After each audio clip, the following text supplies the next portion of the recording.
vous aurez la parole.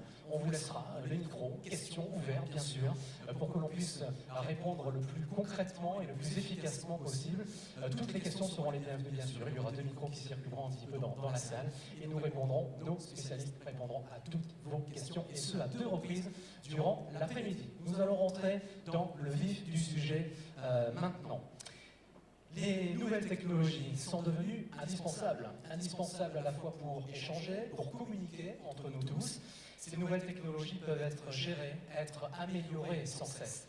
Cependant, l'humain, celui qui se cache derrière ces technologies, est sans doute plus difficile à cerner, plus difficile à maîtriser. Fabriquer de l'information est une chose, mais celui qui la réceptionne, qu'en fait-il? Comment la réceptionne-t-il et dans quel but?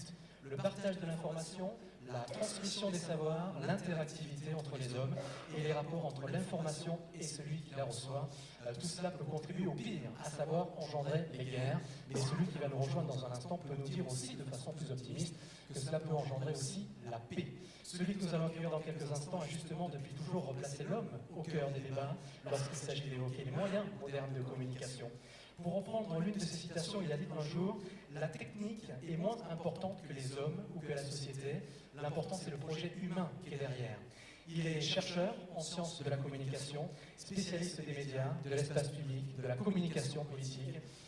Il est aussi directeur de recherche au CNRS et directeur de l'Institut des sciences de la communication au CNRS.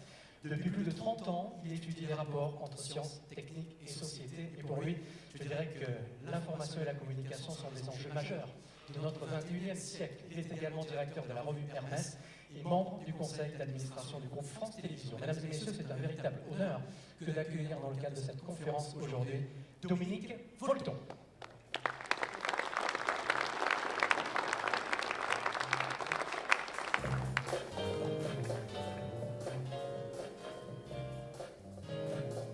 Dominique Volton que nous allons